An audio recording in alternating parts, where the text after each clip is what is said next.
제7장. 바벨론 벨사살 왕 원년에 다니엘이 그의 침상에서 꿈을 꾸며 머릿속으로 환상을 받고 그 꿈을 기록하며 그 일의 대략을 진술하니라. 다니엘이 진술하여 이르되, 내가 밤에 환상을 보았는데 하늘에 내 바람이 큰 바다로 몰려 불더니 큰 짐승 넷이 바다에서 나왔는데 그 모양이 각각 다르더라. 첫째는 사자와 같은데 독수리의 날개가 있더니 내가 보는 중에 그 날개가 뽑혔고 또 땅에서 들려서 사람처럼 두 발로 서게 함을 받았으며 또 사람의 마음을 받았더라. 또 보니 다른 짐승 곧 둘째는 곰과 같은데 그것이 몸 한쪽을 들었고 그 입의 이사이에는 새 갈빗대가 물렸는데 그것에게 말하는 자들이 있어 이르기를 일어나서 많은 고기를 먹으라 하였더라. 그 후에 내가 또 본즉 다른 짐승 곧 표범과 같은 것이 있는데 그 등에는 새의 날개 넷이 있고 그 짐승에게 또 머리 넷이 있으며 권세를 받았더라. 내가 밤 환상 가운데 그 다음에 본 넷째 짐승은 무섭고 놀라우며 또 매우 강하며 또 쇠로 된 큰 이가 있어서 먹고 부서뜨리고 그 나머지를 발로 밟았으며 이 짐승은 전의 모든 짐승과 다르고 또 10뿔이 있더라. 내가 그 뿔을 유심히 보는 중에 다른 작은 뿔이 그 사이에서 나더니 첫 번째 뿔 중에 셋이 그 앞에서 뿌리까지 뽑혔으며 이 작은 뿔에는 사람의 눈 같은 눈들이 있고 또 입이 있어 큰 말을 하였더라.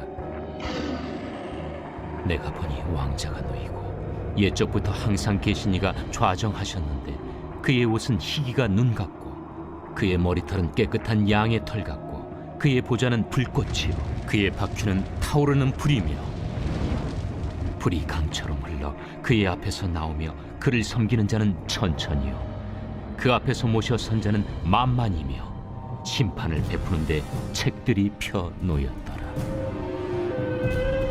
그때 내가 작은 뿔이 말하는 큰 목소리로 말미암아 주목하여 보는 사이에 짐승이 죽임을 당하고 그의 시체가 상함받아 타오르는 불에 던져졌으며 그 남은 짐승들은 그의 권세를 빼앗겼으나 그 생명은 보존되어 정한 시기가 이르기를 기다리게 되었더라.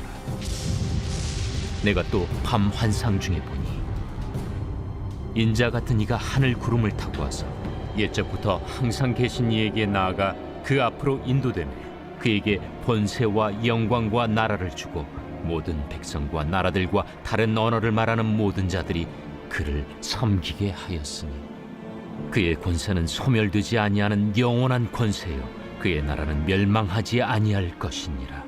다니엘서 6장까지는 왕이 꾼 꿈에 대한 해석이 있었다고 한다면 7장부터는 다니엘이 직접 본 환상에 대해서 말씀해 주고 있습니다. 다니엘이 본 환상들은 여러 기이한 모습을 상상하도록 묘사되어 있습니다. 그러나 그 내용들은 모두 지금의 제국과 제국 이후에 새롭게 일어날 나라와 그 지도자들에 관한 것들입니다. 하나님은 다니엘에게 이와 같은 환상을 보여주심으로 세상 나라들의 흥망성쇠가 모두 하나님의 손에 달려있다고 하는 것을 말씀하고 있습니다. 세상의 나라들은 일어나기도 하고 없어지기도 하지만 하나님이 통치하시는 하나님의 나라는 영원할 것이라는 가르침을 주십니다. 그러므로 우리도 7장부터 시작되는 다니엘서의 중심 내용을 묵상하며 영원한 하나님 나라의 영광과 그 도래를 소망하는 귀한 시간들로 삼아야 할 것입니다. 우선 7장 1절부터 14절은 두 부분으로 나누어 읽을 수 있습니다. 1절부터 8절까지는 다니엘이 본 네 짐승에 대한 내용입니다. 뒷부분 9절부터 14절은 다니엘이 본 하나님이 주관하시는 천상 회의의 장면입니다. 앞부분에 등장하는 네 짐승에 대한 묘사는 참으로 기이하게 보입니다. 그래서 성경을 연구하는 많은 분들 사이에는 네 나라의 실제, 네 짐승의 실제를 두고 논쟁하는 서로 다른 의견들이 아주 많이 있습니다. 그 나라들이 어떤 나라인지 자세히 밝히는 것도 중요할 수 있습니다. 그러나 꼭 그러한 생각에만 너무 치중하여 말씀 전체에 흐르는 핵심을 놓쳐서는 안 되는 것입니다. 7장 1절부터 8절은 내 나라를 강조하기 위한 것이 아닙니다. 오히려 강하고 능력 있어 보이는 내 나라보다는 서로가 서로를 해치며 망하고 부서진 세상 나라의 악한 실체들을 보게 하기 위한 말씀이라 하는 것입니다. 서로 싸우고 싸우면서 망하고 부서진 모습을 보게 하기 위함이라는 것입니다. 그러므로 세상 나라들의 악한 실체를 묘사한 오늘 본문을 읽으면서 결코 두려워할 이유가 없습니다. 왜냐하면 더욱더 중요한 것은 이렇게 서로를 멸망시키며 권세를 누리려 했던 나라들은 영원하지 않다는 것입니다. 결국 하나님이 세우실 영원한 나라의 출현과 함께 그러한 나라들은 종말을 맞이하게 될 것이라는 것을 말씀하고 있기 때문입니다. 이것이 세상 나라들의 현실이라고 말씀합니다.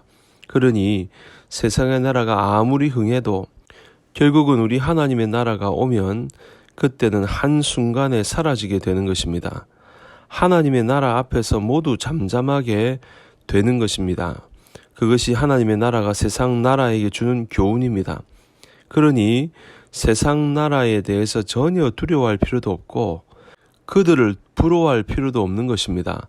8절부터 14절을 보시면 다니엘은 하나님의 전상회의 장면을 목격했다고 말씀하고 있습니다. 다니엘이 본 그곳에는 옛적부터 항상 계셨던 분으로 묘사되고 있는 하나님이 좌정하고 계셨습니다. 이 장면은 나라와 민족을 통치하시는 세상 나라들에 대한 하나님의 절대 주권을 의미하는 것이기도 합니다. 하나님이 나라와 민족을 다스리시고 결국에는 저와 여러분들을 통치하신다고 하는 것입니다. 하나님을 묘사한 흰옷과 머리털은 하나님의 거룩하심을 나타내는 상징 언어입니다. 바퀴가 달린 불붙은 왕자는 에스겔서 1, 2장에 나타난 장면과 같은 것입니다. 그 어디에도 매어있지 않은 하나님의 자유하심을 상기시키고 있습니다. 즉 하나님은 특정한 장소, 예를 들면 예루살렘 성전에만 임재하셔서 다른 나라와 민족에게 나아갈 수 없는 그런 분이 아니라는 의미입니다. 유대인이었던 다니엘에게 바퀴가 달린 보좌의 의미는 그래서 중요한 것입니다. 바퀴가 있어서 온 우주 만물을 다니시며 다스리고 계시다는 것입니다. 그냥 보좌에 앉아 계신 것과는 더 자세하게 우리에게 보여주고 있습니다. 다니엘은 하나님이 주재하신 천상 법정에서 매우 놀라운 사건을 목격을 합니다. 지금까지 목격했던 어마어마한 짐승들이 하나님의 법정에서 심판의 대상으로 고발되어 있었던 것입니다.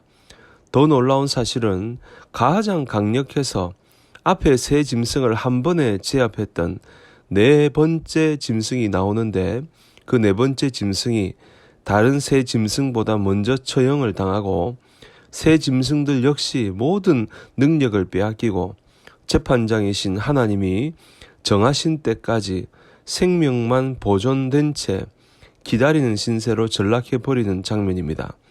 이와 같이 14절까지의 내용은 앞에서도 말씀드렸던 것처럼 세상 나라의 영광과 그 나라의 권세자들의 허망함을 상기시키고 가르쳐주고 있습니다.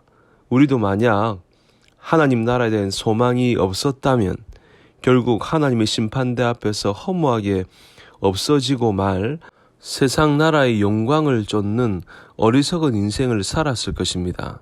그러므로 오늘 말씀을 묵상하며 하나님께 분명히 고백해야 합니다. 우리 주 예수 그리스도께서 다시 오시는 그날까지 위장된 영광과 힘에 속아서 진정한 주권자인 하나님을 떠나는 어리석은 자들이 되지 않겠습니다. 그런 고백 말입니다. 여러분 잊지 마십시오. 세상의 모든 영광은 잠시 있다 사라질 것입니다. 그러나 하나님의 나라는 하나님을 믿는 사람들에게는 하나님의 다스림 가운데 영원한 영광과 기쁨을 맛보게 되는 것입니다. 이것이 오늘 우리에게 힘이 되고 위로가 되기를 우리 구주 예수님의 이름으로 간절히 축복합니다.